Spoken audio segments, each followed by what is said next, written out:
Já é de tarde, não? Já. Tá bem. Boa tarde. Boa tarde a todos e a todas. É um prazer estar aqui com vocês. Eu sou Eric Navarro, um dos co-presidentes da conferência. Queria rapidamente apresentar aqui os membros desse painel tão incrível, né? Como a inteligência artificial pode revolucionar o sistema de justiça brasileiro. A ideia é responder essa pergunta realmente, como que isso pode acontecer e como isso deve acontecer, porque me parece que será inexorável. Então nós temos aqui o ministro Jorge Messias, advogado-geral da União. Eu me recuso de chamar de ministro, porque antes de tudo meu grande professor Luiz Fux, ministro do Supremo Tribunal Federal. A gente tem aqui a Marcela Bocaiúva, né, que é coordenadora executiva geral da Escola Nacional da Magistratura. A Renata Gil, ministra conselheira do CNJ. E o Paulo Gonet, procurador-geral da República. Eu já vou passar aqui a palavra para a Marcela, para ela encaminhar já as primeiras perguntas aqui para os nossos convidados tão ilustres. Obrigada, Eric. Boa tarde a todos. Eu queria dizer que é uma honra estar aqui em Harvard, mediando um painel tão importante, e eu tenho certeza que os integrantes desta mesa têm uma ressonância muito comum a algo do nosso país, que é a efetividade do Poder Judiciário. E eu elenco essa parte da efetividade a um trinômio, que é qualidade, eficiência e a celeridade. Precisamos pensar nesses números, são 85 milhões de processos, ministro Fux. Eu tenho certeza que um ser humano não consegue dar conta de tantos processos. Então, dito isso, são muitos desafios, mas também são oportunidades. E eu pergunto ao Procurador-Geral da República, Dr. Paulo Gonet, em relação aos desafios do Ministério Público. Dr. Paulo, como o senhor espera que o sistema de coleta de dados da PGR possa ajudar nas funções do Ministério Público? Muito obrigada. Muito obrigado, é uma grande satisfação, uma grande honra estar aqui nesse seminário, nessa conferência. Eu agradeço aos organizadores pelo prestigioso convite. A gente tem tido essa preocupação, né, no Ministério Público de acompanhar o que acontece no mundo digital. A gente já percebe como que a criminalidade se aproveita do mundo virtual para infernizar cada vez mais a vida civilizada. E a gente procura também compor mecanismos para enfrentar isso. Nós não podemos ficar atrasados, nós não podemos nos satisfazer numa autossuficiência com o que nós temos atualmente, porque o preço disso é o atraso e a pouca eficácia.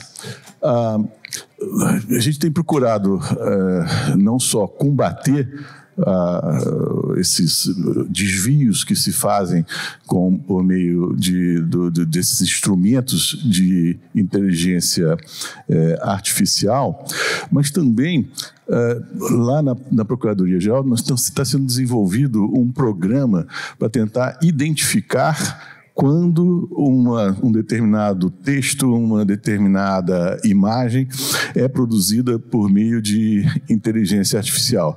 Porque o grande desafio que eu acho que nós temos é de estabelecer a verdade. Se isso era difícil num instante em que bastava a gente retratar um fato para se ter uma ideia aproximada do que era o real e do que a gente tinha, como que a gente tinha que tratar com os fatos e a realidade. Agora, os próprios fatos são criados e a gente nem sempre consegue distinguir o que efetivamente aconteceu daquilo que está sendo adulterado e apresentado como verdade. O grande problema da inteligência artificial para o Ministério Público é lidar com essa mistificação da verdade que a inteligência artificial pode propiciar.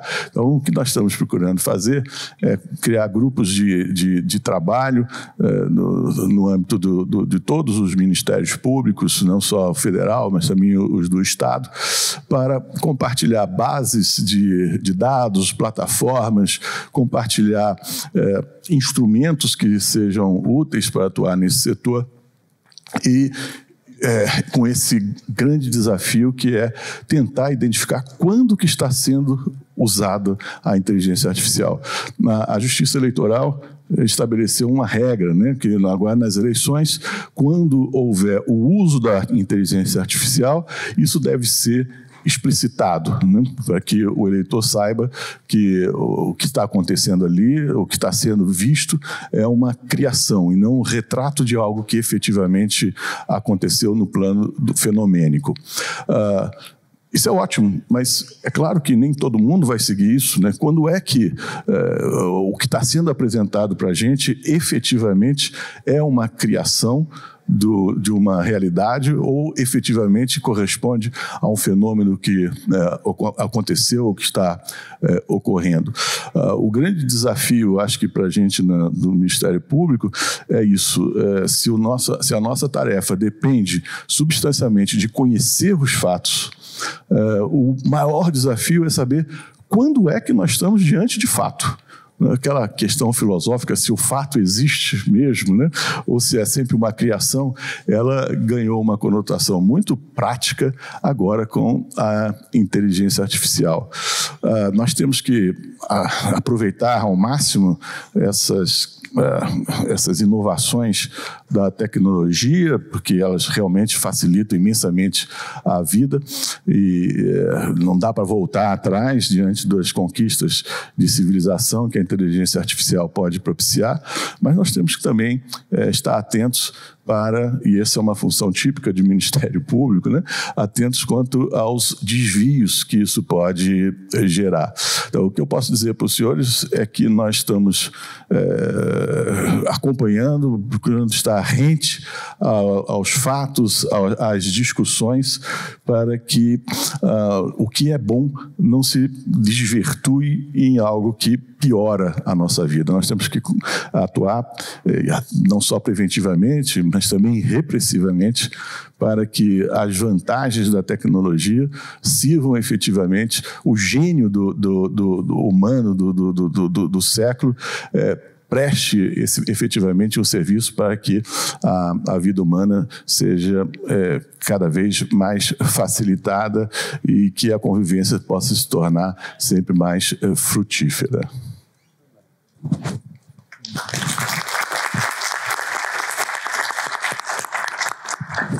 Obrigado, procurador. Eu fico imaginando a inteligência artificial funcionando a serviço do Ministério Público, né? Eu fico com dó dos procuradores, muitas vezes, com aquele volume imenso de documentos, aquelas operações gigantes, praticamente impossível analisar aquilo tudo. E hoje a gente começa a ter ferramentas de inteligência artificial para identificar aquele documento onde está aquela prova que a gente precisa, né? Érico, você tocou num ponto muito interessante. A gente tem uma preocupação sempre muito grande com relação ao meio ambiente.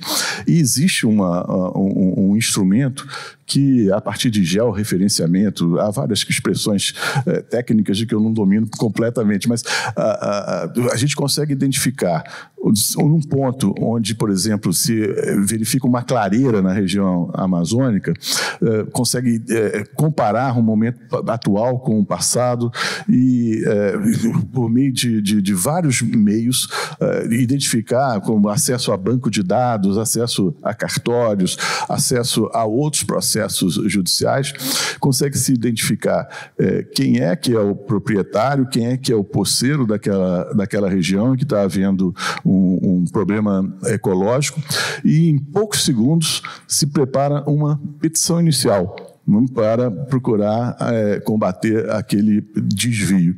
E já me deram uma informação pouco antes de vir para cá, desde 2020 já temos mais de 3.000 ações que foram propostas com base nessa combinação de dados que a inteligência artificial favorece e que tem sido importante para a proteção do meio ambiente. Então, realmente, como você disse, esse conjunto imenso de dados, a gente não teria como se aproveitar deles para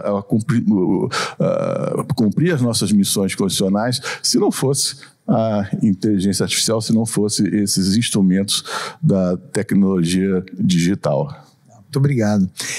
Eu queria aproveitar agora e trazer uma pergunta aqui para a Renata. pensando um pouco no CNJ, o presidente do CNJ está ali, um recente, aqui do meu lado também. Recentemente, não tão recentemente assim, o CNJ ficou, acho que, chateado com o juiz que tinha utilizado o ChatGPT, eu acho que para promover uma sentença, né? E eu fui juiz muitos anos, e eu brinco que nós, na verdade, éramos juízes robôs, né?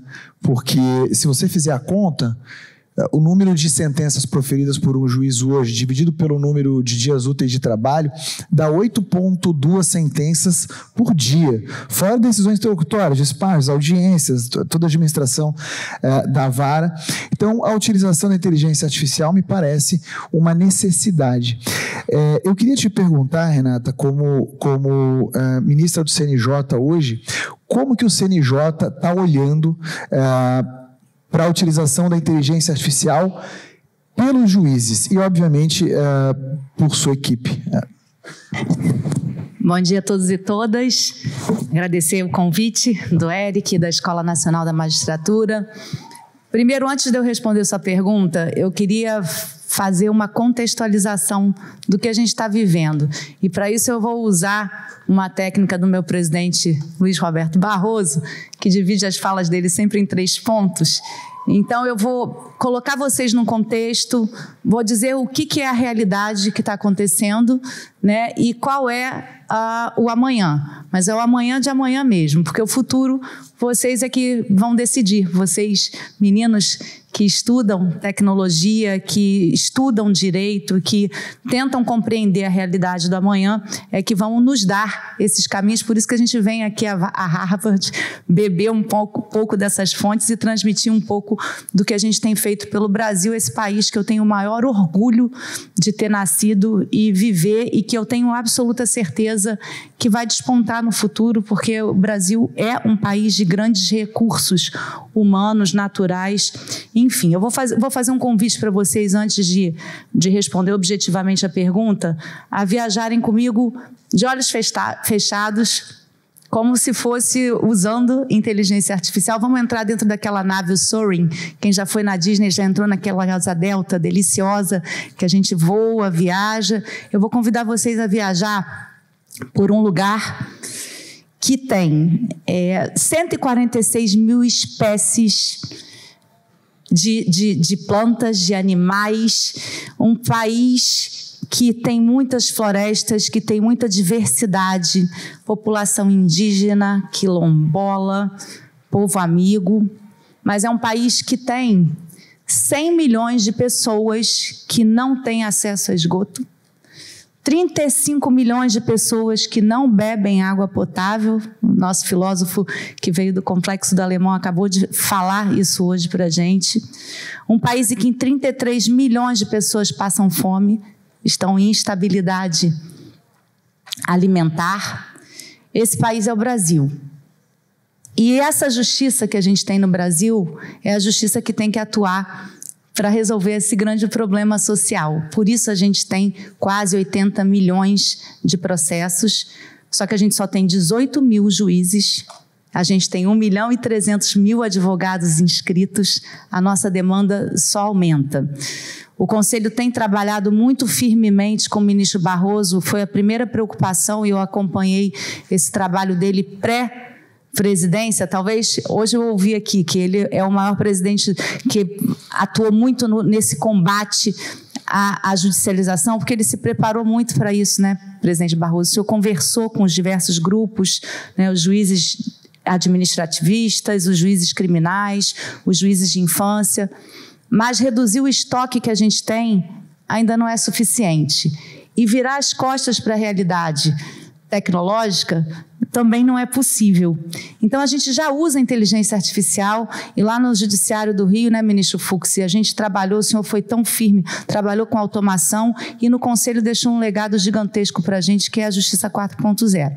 Então, não tem como dizer que a gente não trabalha com inteligência artificial e com automação. O nosso desafio, né, dentro desse contexto que eu trouxe para vocês, e dentro desse presente, é saber usar essas ferramentas. Substituição ao ser humano nunca vai acontecer, né? E preocupação com as discriminações, como o presidente Barroso falou ontem na fala dele na Law School, o ser humano, ele atua com preconceito quando ele julga também. Então, a máquina e o ser humano têm os mesmos problemas. Mas a gente tem problemas que estão acontecendo agora com o uso da IA, né? Aqui nos Estados Unidos, a gente tem aquele caso de Wisconsin, em que a gente usou um programa, o Compass, né, para tratar de evitar a reincidência, e no uso desse programa descobriram conteúdos discriminatórios. A Corte Americana, isso chegou à Suprema Corte Americana, ela não enfrentou isso no mérito. No Brasil, a gente tem problemas também, né, de prisões de pessoas identificadas facialmente, que não eram as pessoas que cometeram os crimes.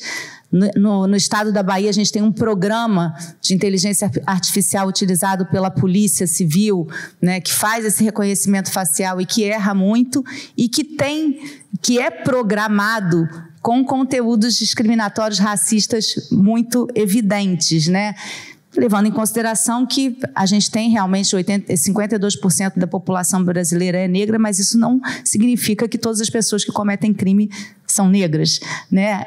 Muito ao contrário. Então, esses elementos todos estão nesse caldeirão, essa é a realidade que a gente vive, são desafios que a gente tem que trabalhar para que essas automações e que o uso da inteligência não seja usado de forma errônea, mas eu tenho uma esperança muito grande que a inteligência artificial vai nos ajudar, por exemplo, Eric, no combate à violência contra as mulheres. A gente nunca enfrentou um perfil daquele agressor. Ninguém nunca pesquisou. E quem sabe, alimentando esse banco de dados com todas essas informações que já chegam ao Conselho, e o Conselho Nacional de Justiça, moças e rapazes, ele é um conselho único no mundo, não tem nenhum parâmetro no mundo igual ao CNJ. Ele coordena administrativamente todas as políticas públicas da justiça brasileira, que é a maior do mundo. Então, a gente tem condições de organizar programas e projetos que sejam efetivamente eficientes para tratar dessas causas sociais que são as que mais nos doem, né? Como a violência contra a mulher, como a justiça social, e o Conselho tem feito vários projetos sociais nesse sentido. Eu mesmo estou ajudando em muitos deles. Eu vejo que o nosso papel é fundamental, a gente está caminhando a passos largos nesse encontro, e vou dar um spoiler aqui, não sei se meu presidente vai me permitir, mas o presidente está trabalhando para deixar um legado de grande interoperabilidade entre sistemas, né? E nesse trabalho de interoperabilidade que ele está construindo, com mãos muito fortes, sempre ouvindo todos os setores de tecnologia. Eu presenciei, ele conversa com todas as big techs para encontrar esses melhores caminhos. Eu tenho certeza que a inteligência artificial vai ser muito relevante para dar essas respostas para a sociedade. Nesse momento, a gente tem desafios muito instigantes na justiça brasileira com relação à tecnologia. Eu vou terminar minha fala nesse minuto. Eu conversava aqui com a Laís, representante da Google, que está aqui com a gente, Thaís, que está aqui com a gente.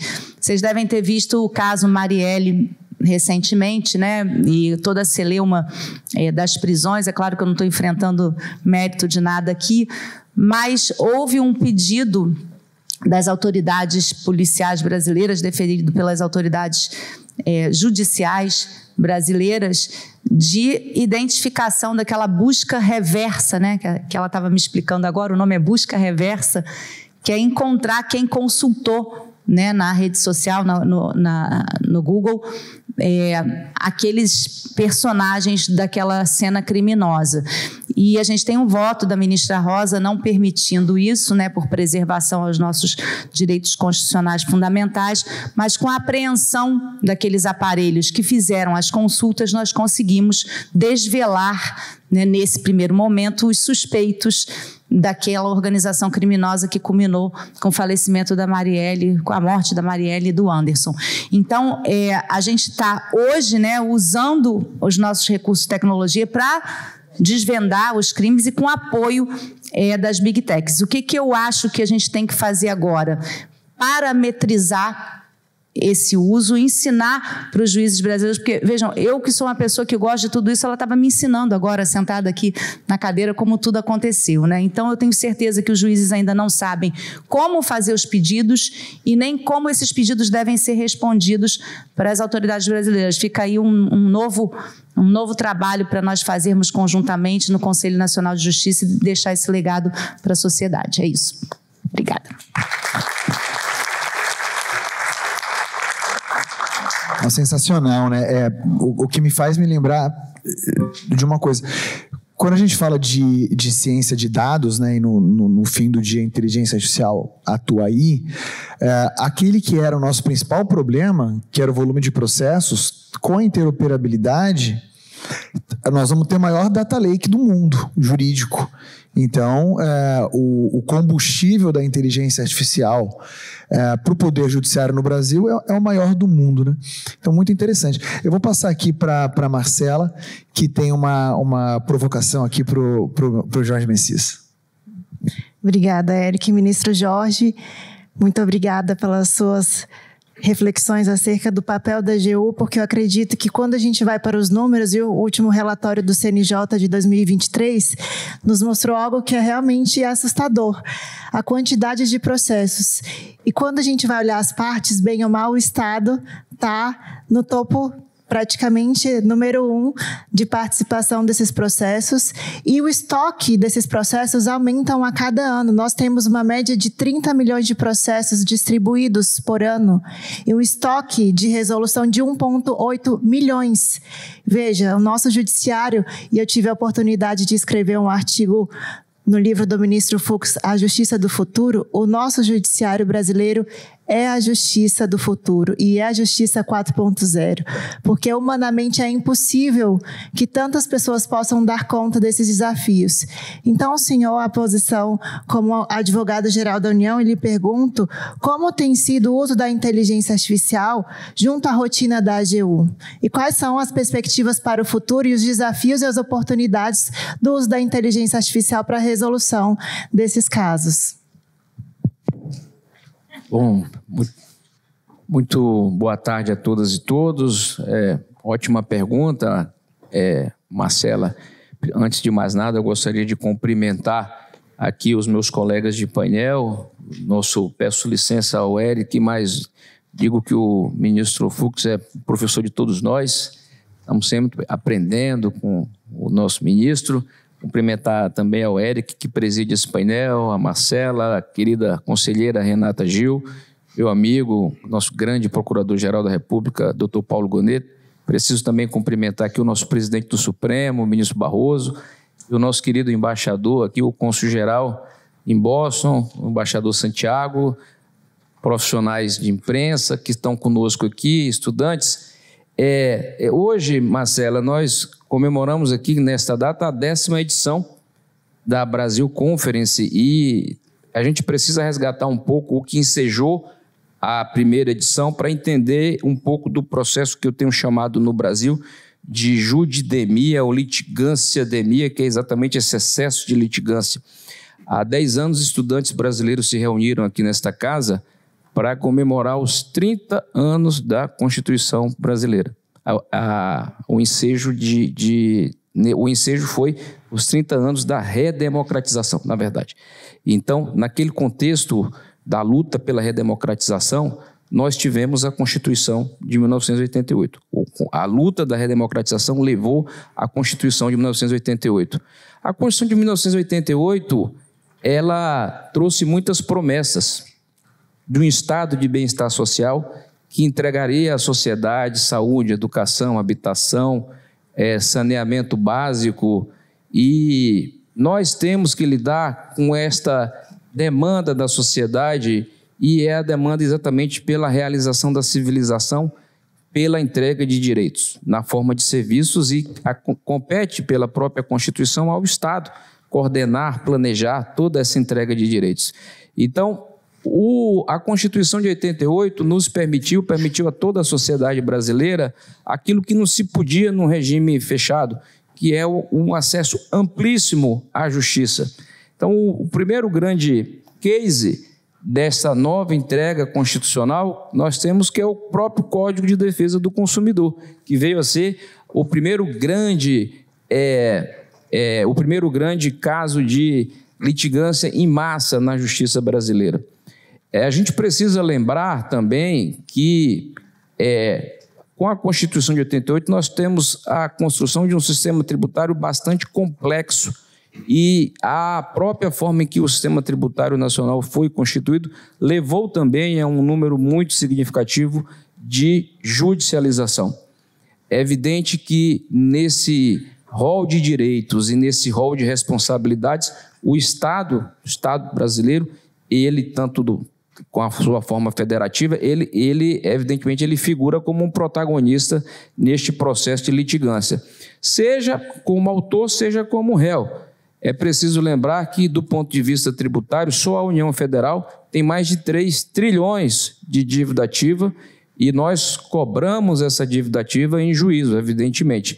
Então, o próprio Estado coloca em cima do Judiciário uma pressão muito grande para fazer valer os seus direitos.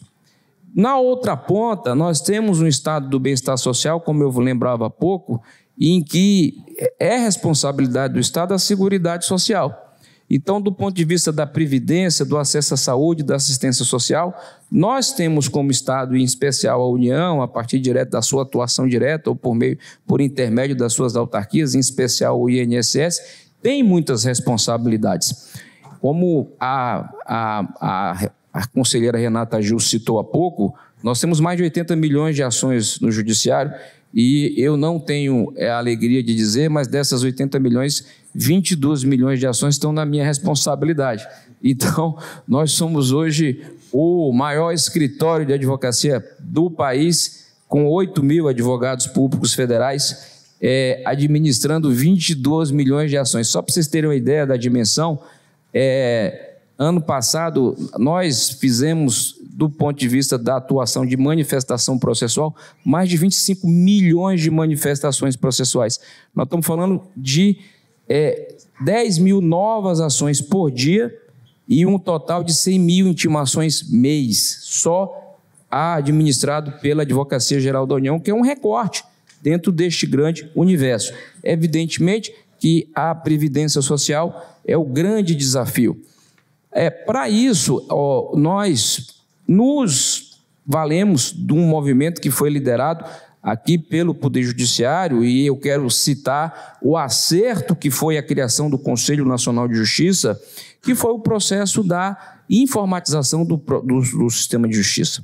Então, o Poder Judiciário, a partir do CNJ, aqui tão bem liderado pelo presidente Barroso, e aqui vou citar um pouco das iniciativas que o presidente Barroso tem liderado neste momento, de judicialização, lá atrás encarou o primeiro grande desafio, que foi a digitalização dos processos. Sem esta decisão fundamental, nós não poderíamos estar hoje discutindo a implantação da inteligência artificial no sistema de justiça.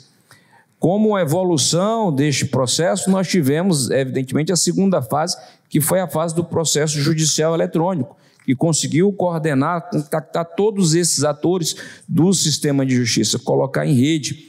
E isso não foi simples, isso demandou investimentos muito significativos de recursos públicos para que este modelo fosse efetivamente implementado.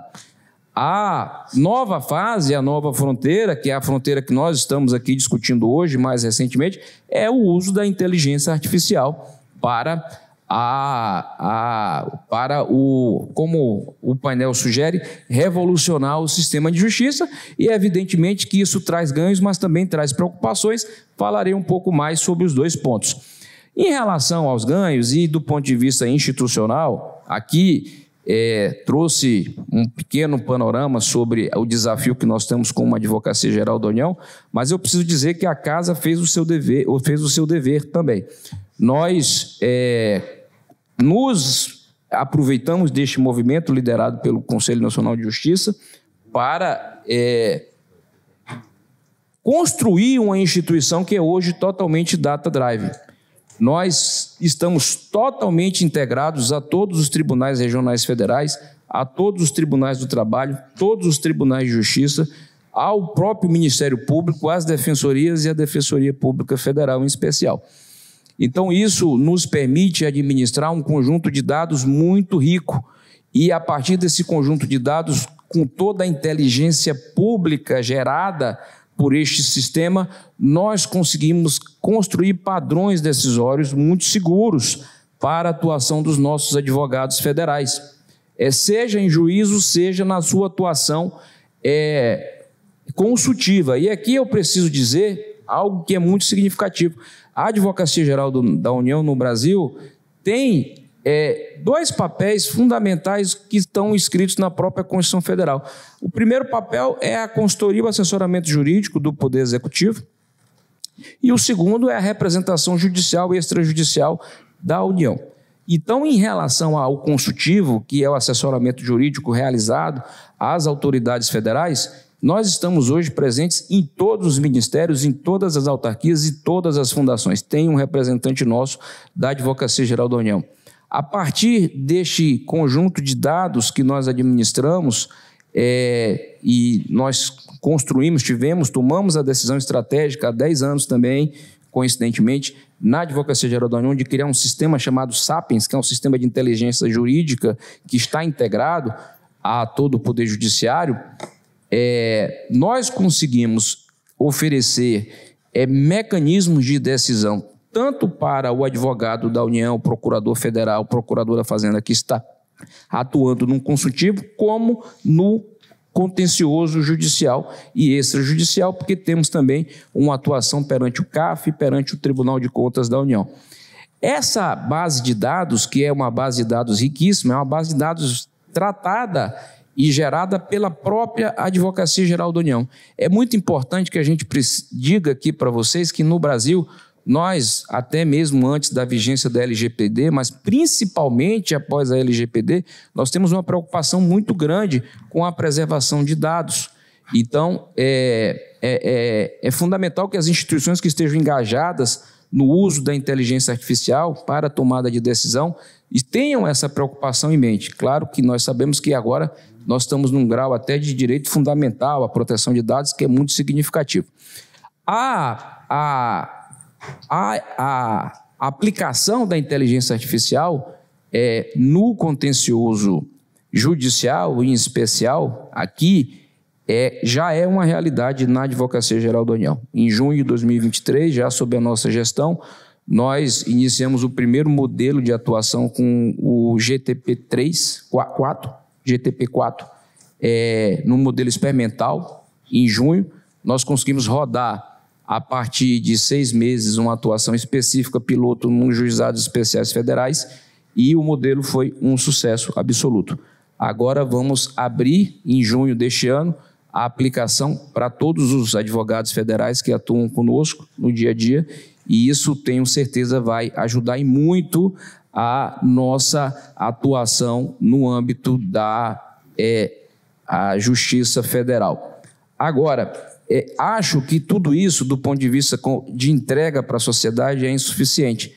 E, nesse momento, nós lideramos uma iniciativa, e aqui eu preciso citar o ministro Barroso, porque foi ele que nos instigou e motivou, que é o que nós estamos construindo com um programa de desjudicialização no âmbito da Advocacia Geral da União. Criamos recentemente um programa chamado Pacifica, que é um programa de autocomposição final e imediata de conflitos administrativos, e este programa, que vai ser iniciado agora no mês de junho, piloto, em parceria com a Defensoria Pública Federal, nas questões relacionadas à Previdência Social, ele servirá de atuação direta por integrantes da Advocacia Geral da União, utilizando inteligência artificial para, após a negativa de benefício pelo INSS, nós estimularmos o segurado, ao invés de ele buscar diretamente a justiça, ele antes passar no nosso balcão, que é o programa Pacifica, coordenado pela Advocacia Geral da União, em parceria com a Defensoria Pública Federal, para que os nossos procuradores, utilizando esse conjunto de dados, avaliem se nós não podemos entregar esse direito e implantar o benefício que ele pleiteou e foi negado pelo INSS. Então, nós temos este papel constitucional e vamos fazê-lo cumprindo a nossa missão e dando a nossa contribuição, que eu entendo que é uma contribuição decisiva, para desafogar o judiciário e realmente cometer aí deixar para que o judiciário discuta as questões fundamentais, as questões centrais de interesse da cidadania.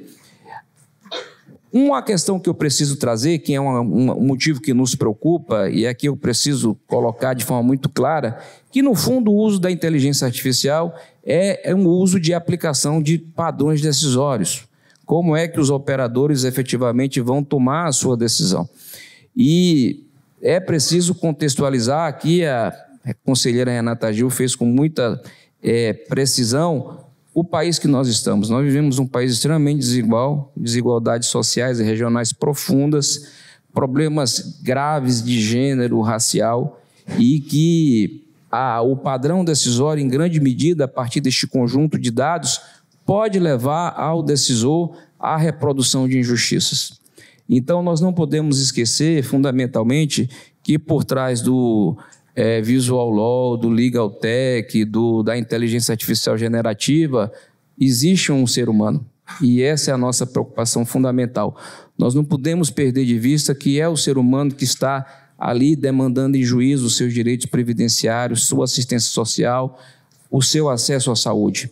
Então, nós não podemos permitir que a inteligência artificial, que, como bem lembrou aqui o professor desta casa, o Acemoglu, tem sim questões éticas que precisam ser debatidas e o mundo inteiro debate nesse momento as questões éticas envolvendo o uso da inteligência artificial.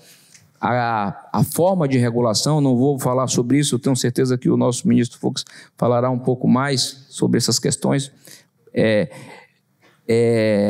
Em que medida essa vigilância intrusiva, este excesso de automação, ele não levará aí a uma reprodução de padrões de injustiça que são padrões históricos que a sociedade brasileira ainda mantém, que nós todos aqui lutamos. Então, essa é uma questão que nós temos que discutir e refletir, e acho que não poderia ter um local melhor para fazê-lo do que aqui nesta casa acadêmica. Enfim, eu trago uma mensagem de esperança, que acredito que nós conseguiríamos, de fato, institucionalmente, fazer melhores entregas para a sociedade, mas também quero trazer essa reflexão. Como é que nós podemos, como sociedade, debater profundamente essas questões, que são questões que nos inquietam, evidentemente, e que temos que, ao longo da implantação deste projeto, que de fato eu acredito que seja um projeto que vai revolucionar o sistema de justiça, nós consigamos, aí, na medida do possível, enfrentar essas questões, que são questões basicamente de aplicação ética desta ferramenta. Agora, eu quero dizer para a conselheira Renata Gil que estou muito feliz em dizer que, graças à atuação do nosso governo, conselheira, nós não temos mais 33 milhões de pessoas passando fome. Nós tiramos 13 milhões de pessoas no ano passado, e isso é um número muito significativo. E estamos trabalhando para tirar mais pessoas da fome com nossos programas que nós estamos trabalhando nesse momento, sob a liderança do presidente Lula. E o que nós estamos construindo e conduzindo hoje, com esta visão de desjudicialização, de entrega de direitos para a sociedade, para quem de fato pleiteia, porque quando ele está pleiteando no judiciário, ele está pleiteando essencialmente o Estado brasileiro. E a gente precisa ter essa compreensão, qual é o balcão que a gente vai conseguir entregar mais rápido e mais barato esses direitos para a sociedade. É uma visão liderada pelo nosso presidente. Para finalizar, eu quero dizer o seguinte, que nós temos que ter a consciência, quando nós falamos de sistema de justiça, de ver o todo. Um país que paga hoje mais de 1% do seu PIB em precatórios e RPV, ele efetivamente está pagando muito e está pagando mal. Então, há de se ter um compromisso de todos os poderes neste momento de realmente construir uma sociedade em que nós consigamos entregar os direitos da sociedade, que são direitos que são promessas daquele constituinte, que motivaram aí a construção de tantos direitos de bem-estar social, como falei há pouco, de uma forma muito mais barata e mais efetiva para o cidadão. Muito obrigado pela oportunidade de participar aqui hoje e de discutir com vocês um pouco um tema tão instigante, e fico à disposição.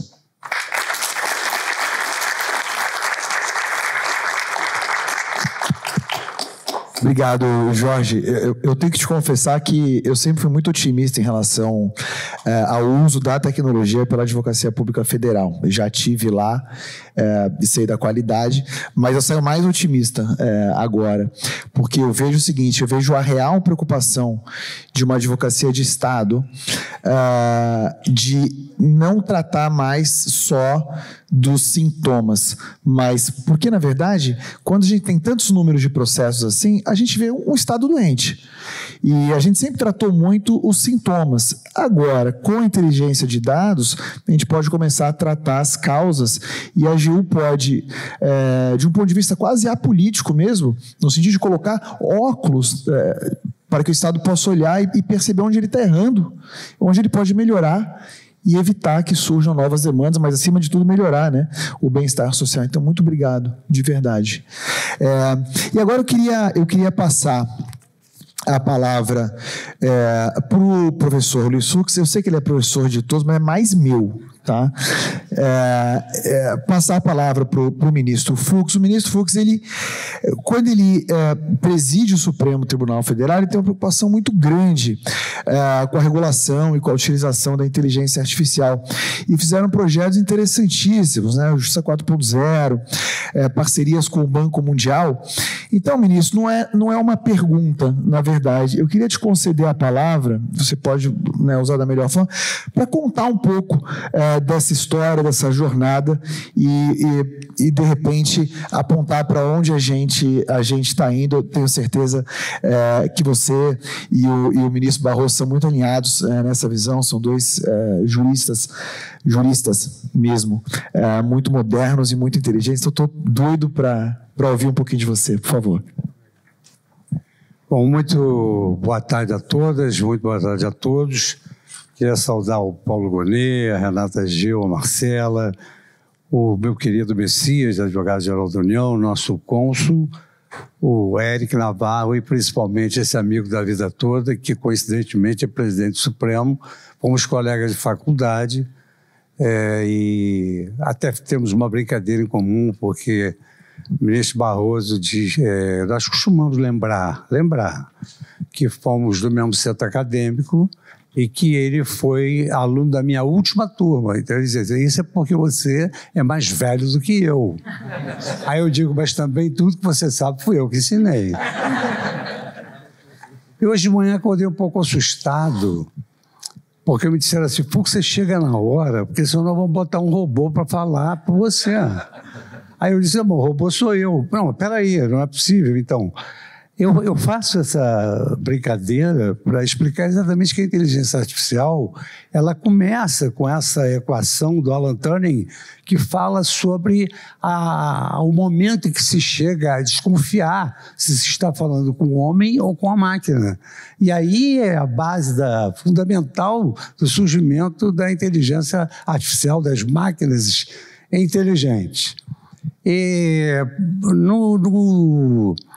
no Conselho Nacional de Justiça, nós tivemos a oportunidade, que é diferente do Supremo, que se dedica a julgamentos, de criarmos políticas públicas, dentre elas a Justiça 4.0.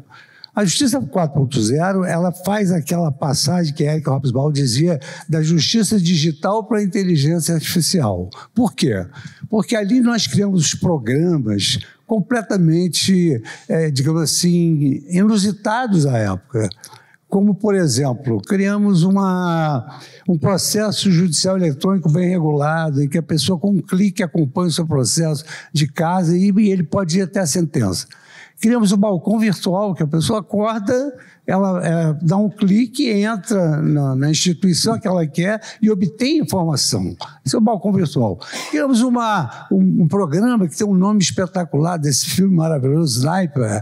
O programa Sniper, ele se baseia na técnica Follow the Money. Então, esse programa Sniper, ele descobre o caminho do patrimônio para evitar as fraudes, as corrupções e também, digamos assim, a inutilidade de execuções que tem a base patrimonial do devedor para responder pelas suas obrigações. Então, o sniper vai buscar onde está aquele imóvel que era do patrimônio do devedor. Além disso, criamos uma plataforma geral, uma plataforma digital imensa que conglomera toda a jurisprudência de todos os tribunais do país. Então, o juiz pode acessar ali e saber se a matéria for constitucional, como é que o Supremo está julgando, se a matéria for infra, como é que o STJ está julgando, se a matéria é local, também como todos os tribunais locais estão efetivamente julgando.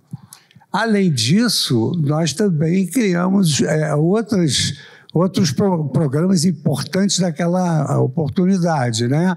Então, havia uma preocupação muito grande do meio ambiente e com os direitos fundamentais. Nós criamos o Observatório de Direitos Humanos e o Observatório do Meio Ambiente. Nesse observatório, nós subsidiamos os juízes que não têm expertise para tudo. Os senhores sabem que tudo hoje se empurra para o Supremo Tribunal Federal. O processo, quando é que meu processo vai para o Supremo? O pessoal pergunta quando vai, não sabe quando volta. Porque nós somos 11 ministros, fazemos às vezes 20 mil magistrados, ou 18 mil, não é? Pois bem, então, nós também criamos, digamos assim, essa plataforma que o juiz, em 72 horas, tem uma resposta do IBAMA, onde está acontecendo a lesão ao meio ambiente, tem a informação de quais são as áreas onde mais ocorre a lesão ao meio ambiente, onde mais tramitam ações ambientais. E aí, então, nós vamos subsidiar aquele juízo com vários juízes e também com informações do IBAMA que tem expertise. Daí a ideia também do amicus curiae, que até debatemos na semana passada, digamos assim, essa figura de um processo participativo democrático que a sociedade também dá a sua opinião.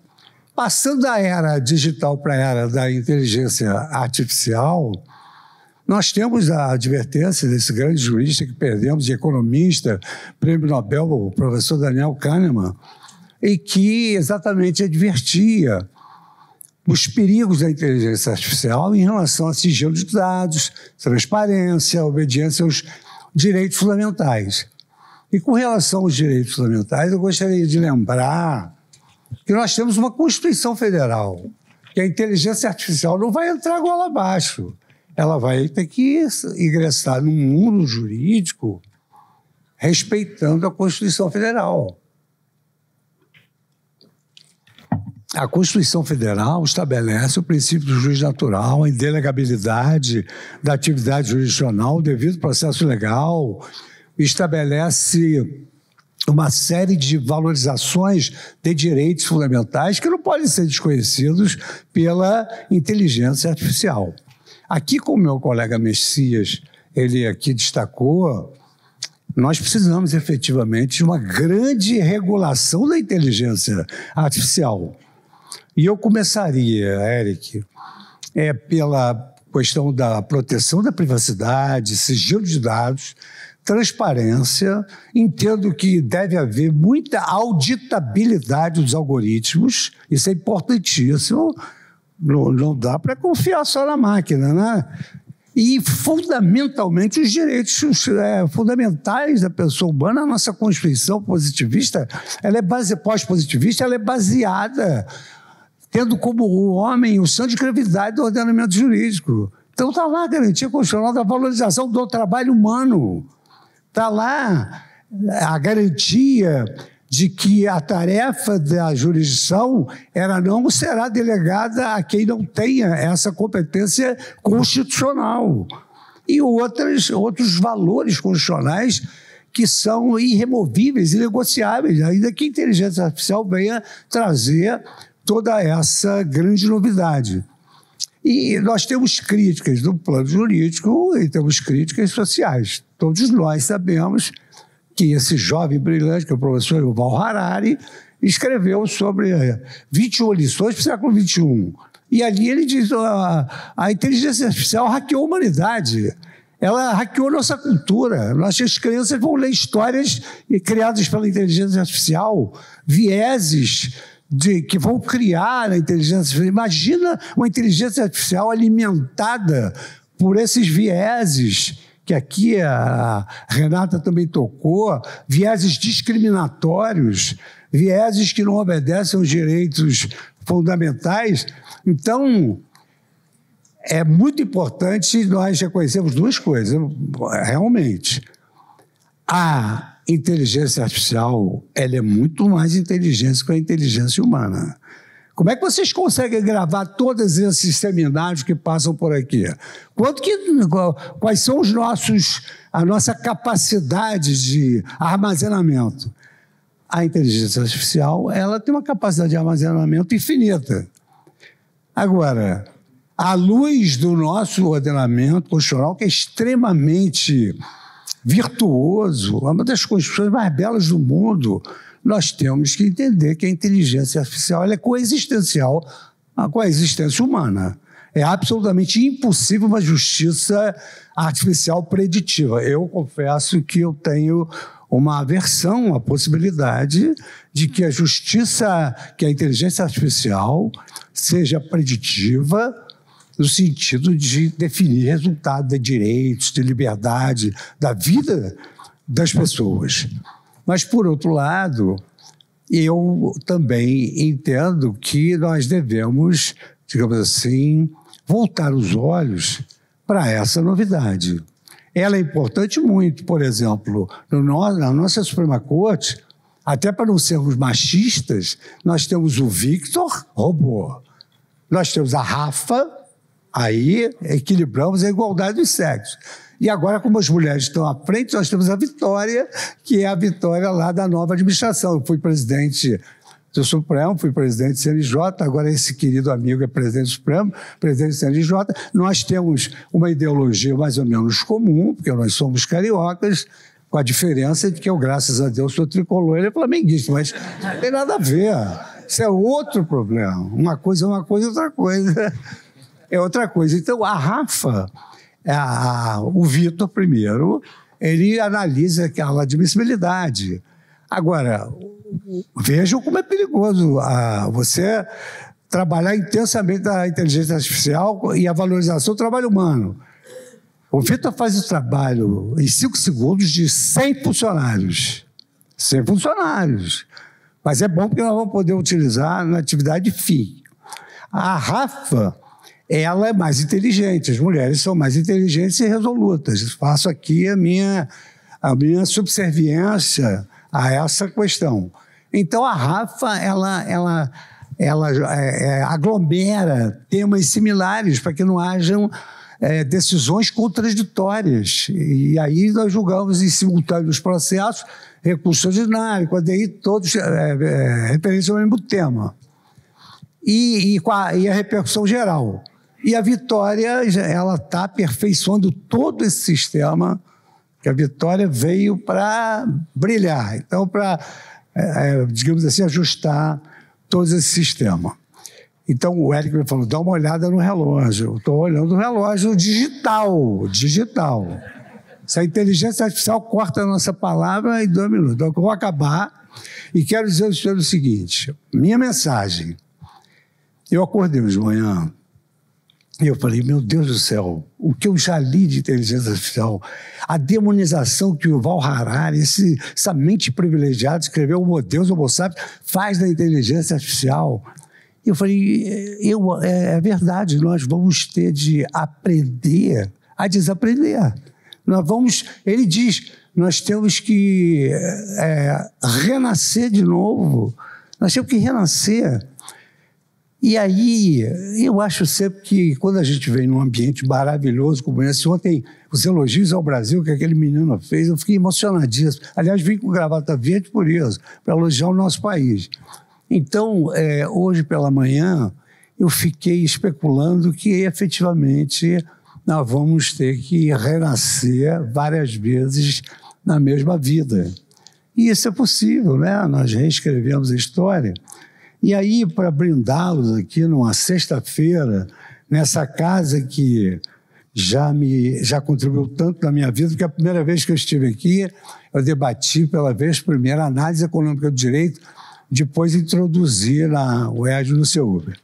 Me sobram segundos. Então, quero dizer aos senhores que, a pretexto de nós termos de renascer novamente na mesma vida, eu encontrei uma página para brindá-los pela tolerância com que estão me ouvindo. E esse texto chama-se Recomeçar. Há uma disputa de autoria, mas eu atribuo a Carlos Drummond de Andrade. E eu tirei alguns trechos apenas para homenageá-los, porque na fala a mocidade, assim, ela vem só abaixo da oração, na sua sacralidade. E recomeçar diz o seguinte: não importa onde você parou, em que momento da vida você cansou, o que importa é que sempre é possível recomeçar. Recomeçar é dar uma nova chance a si mesmo, renovar as esperanças na vida e acreditar em você de novo. Chorou muito? Foi limpeza da alma. Era exatamente o início da melhora. É hora de recomeçar. Quer ir alto? Sonhe alto. Porque nós não somos do tamanho que nos vem. Nós somos do tamanho dos nossos sonhos. Muito obrigado.